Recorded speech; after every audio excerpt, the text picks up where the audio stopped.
আসসালামু আলাইকুম রাহমাতুল্লাহ। আজকে আমরা একটা হাদিস জানবো জান্নাতের বিবরণ নিয়ে।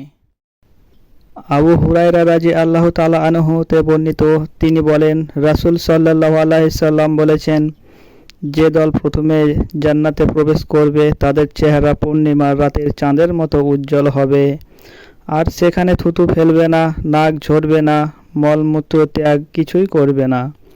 সেখানে তাদের পাত্র হবে স্বর্ণের, তাদের চিরুনি হবে স্বর্ণ ও রূপের, তাদের থুতনিতে থাকবে সুগন্ধি কাষ্ঠ, তাদের গায়ের ঘাম হবে মিস্কের মতো সুগন্ধময়।